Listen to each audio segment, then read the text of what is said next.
When people meet my son, they don't see the mental illness. Hey Mom, I stopped raining, I'm gonna go.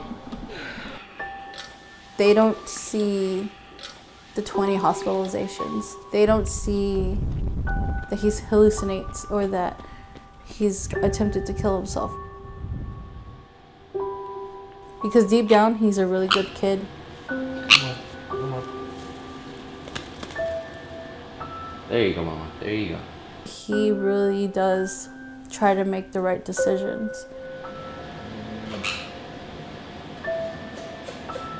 He strives to be a normal kid, but he has something that holds him back from doing that. I see things my own way. Sometimes I feel like if it's not my way, then it's no one's way at all.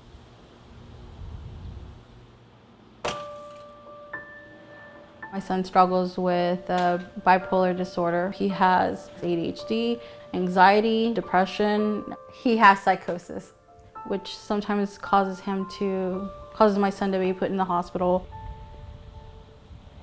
I was hearing voices, and all of a sudden I had the urge to cut, so I started cutting it with my arm. For a while, I thought I hated my son. I thought I resented him, because of everything I've gone through. And you're still having thoughts of killing yourself? Yeah. Like, they're saying, like, good job. And then some other voice came and was like, do it again. I'm just trying to get my head straight. I was just thinking like thoughts. Like something in my head was just telling me, Daniel, just do it. Get it over with already. You'll feel so much better as a ghost because you won't have to feel these feelings. You can't cut yourself. You can't die because you're already dead, so. In Daniel's case, I know he's tried to hurt himself several times, and in the majority of those times, he was very upset.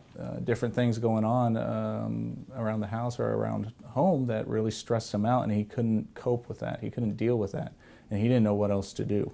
And that was his way of trying to deal with it, is he just couldn't really take that any longer.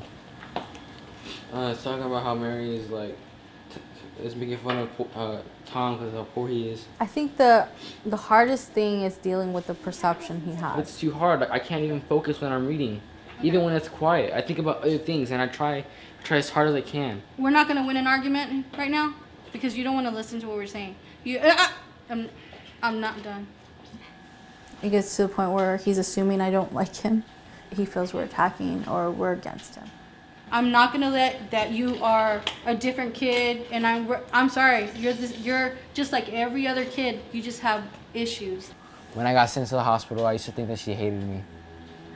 Nathan. I'm not normal. Okay, fine, whatever. Well, maybe if I kill myself, this will make it all better. My mom won't have to deal with me. I'm just tired of seeing people cry for me and feeling sorry for me.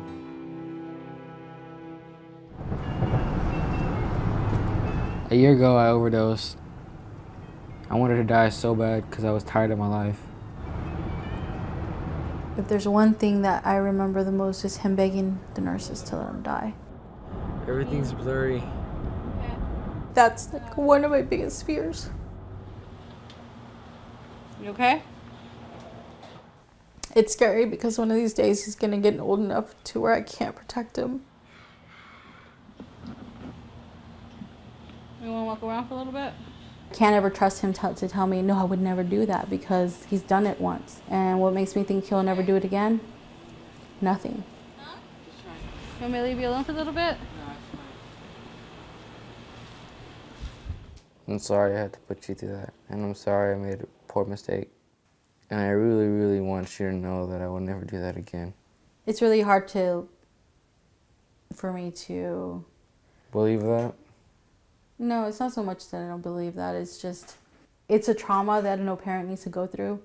And it's really hard to say, okay, I believe you. Because he doesn't understand that.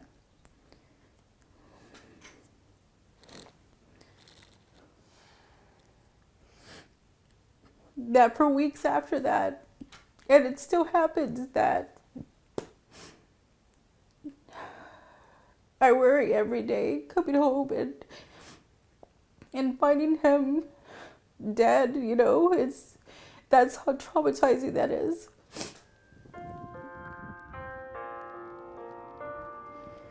I don't know what it's like to live in his shoes.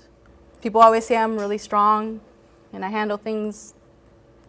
And honestly, I think he's a lot stronger than me, because if I were in his shoes, I don't think I'd be standing here talking to you guys. Every few weeks, I help law enforcement understand what it's like to live with a family member who has a mental illness.